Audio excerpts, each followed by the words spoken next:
जो उन्होंने कहा कि कंट्रोल से काबू से निकल रहा है और जो जो हो सकता है, आर्थिक सुनामी की बात कही। राहुल के दावे में दम है या फिर ऐसे ही राजनीतिक बयानबाजी? देखिए अंकुर, अभी राहुल गांधी जो बात कह रहे हैं, लीडर ऑफ अपोजिशन है, तो जाहिर सी बात है अगर कुछ कह रहे हैं तो उनके पास कुछ न कुछ तो इन्फॉर्मेशन होगी।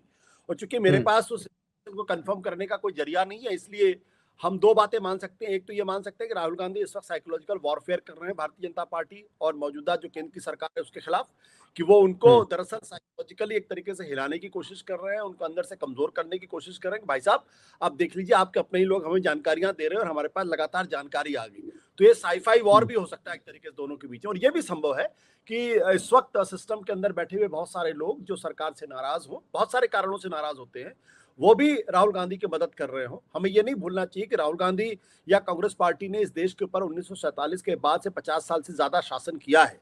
तो उनके बहुत सारे ऐसे ब्यूरोक्रेट्स भी होंगे, सिस्टम के अंदर ऐसे बहुत सारे लोग होंगे जिनको नेहरू गांधी के परिवार ने उपकृत किया होगा या सरकार के दौरान जिनको अच्छी होगी, और आज वो अपने आप को सफोकेटेड महसूस कर रहे होंगे, या वो विचारधारा से जो मौजूदा सरकार उसकी विचारधारा से सहमत नहीं होंगे, तो वो लोग भी मदद कर रहे होंगे। लेकिन चूंकि मेरे पास इसके बारे में कोई जानकारी नहीं है कंफर्म करने के लिए, इसलिए मैं ये नहीं कह सकता कि जो बात वो कह रहे हैं उसमें सच्चाई है या सच्चाई नहीं है।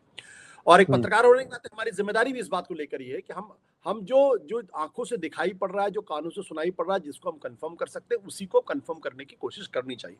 लेकिन एक बात से, राहुल गांधी की बात से आंशिक तौर पर इत्तेफाक रखता हूं, जब वो कहते हैं कि देश के अंदर एक आर्थिक सुनामी आने वाली है। तो मैं सुनामी शब्द पर तो मैं जोर नहीं दूंगा, लेकिन मेरा ये स्पष्ट तौर पर मानना है, और हम लगातार इस बात को कहते भी रहे हैं और कह भी रहे हैं कि यह देश एक बड़े आर्थिक संकट की ओर बढ़ता हुआ दिखाई पड़ रहा है। इसमें कोई दो राय आज की तारीख में नहीं है। वो लोग जो दरअसल प्रधानमंत्री नरेंद्र मोदी की सरकार में काम कर चुके हैं या उनके सलाहकार रहे हैं, अब वो लोग भी खुलकर इस बारे में बोलने लगे हैं।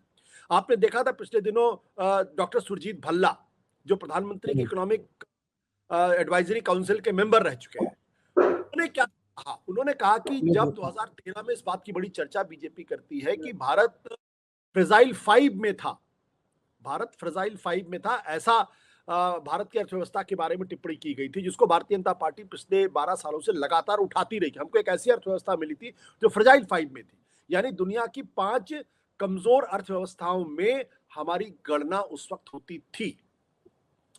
सुरजीत भल्ला ने इंडियन एक्सप्रेस में लेख लिखकर यह कहा है कि आज की तारीख में भारत की जो अर्थव्यवस्था है वो फ्रेजाइल 2 में है, और तुर्की के साथ भारत को उन्होंने दूसरे नंबर पे रखा है। तो फ्रेजाइल 5 की डिबेट को जो खुद प्रधानमंत्री के सलाहकार समिति में थे, वो कह रहे हैं कि भारत आज फ्रेजाइल 2 में है। यह बहुत इंपॉर्टेंट डेवलपमेंट है। और उन्होंने ये भी कहा कि दरअसल प्रधानमंत्री और भारतीय जनता पार्टी को यह लगता है कि वो एक के बाद एक चुनाव जीतते जा रहे हैं, तो सब कुछ ठीक है, सब चंगा सी। बोले इस मुगालते में नहीं रहना चाहिए, भारत की अर्थव्यवस्था की स्थिति वाकई में गड़बड़ है।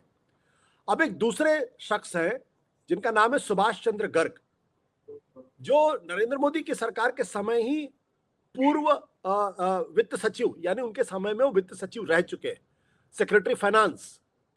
उन्होंने हाल में डेक्कन हेराल्ड में एक लेख लिखा है, और उस डेक्कन हेराल्ड में के लेख में उन्होंने ये कहा है कि भारत आज की तारीख में फ्रेजाइल 2 तो छोड़िए, इज वल्नरेबल 1 है।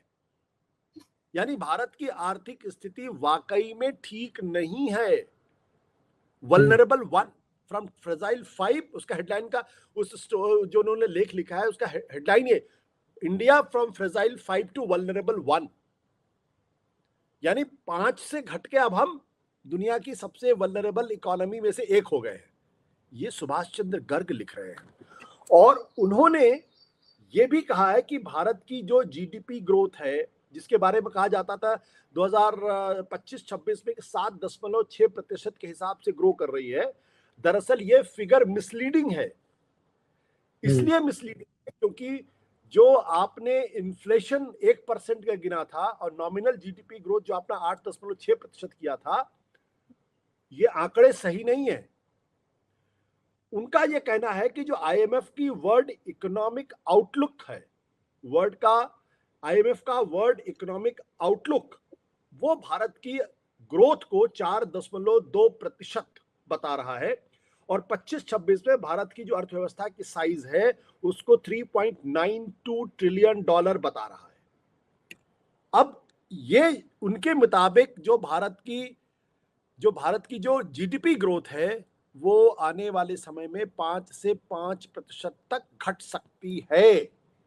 अब लेकिन जो डॉलर के संदर्भ में जो जीडीपी ग्रोथ है वो 2 से 4% हो सकती है। फिर उनका कहना है कि जिस तरीके से इन्फ्लेशन बढ़ रहा है, जिस तरीके से प्राइस राइज बढ़ रही है, जिस तरीके से पेट्रोल और डीजल के दाम बढ़ रहे हैं, जिस तरीके से भारत में एफडीआई का इनफ्लो लगभग काफी कम हो चुका है, भारत का जो नेट एफडीआई है वो 0 पर पहुंच गया है और हम टेक्नोलॉजी लीडरशिप में कहीं मौजूद नहीं है। ये सारी चीजें इस बात का संकेत है कि भारत की अर्थव्यवस्था की हालत बहुत खराब है। उनका यह कहना है कि हमारा जो चाइना को जो हमारा ट्रेड डेफिसिट है वो $100 बिलियन का है। ये कोई बहुत अच्छी चीज नहीं है। तो जो दो लोग जो प्रधानमंत्री नरेंद्र मोदी की सरकार में काम कर चुके हैं, अब उनका यह कहना है कि डॉक्टर सुरजीत भल्ला और साथ ही साथ सुभाष चंद्र गर्ग कि एक कह रहे हैं कि भारत फ्रेजाइल 5 से घट के फ्रेजाइल 2 में आ गया है तुर्की के साथ। सुभाष चंद्र गर्ग ये कह रहे हैं फ्रेजाइल 5 से वल्नरेबल 1 में आ गए हैं।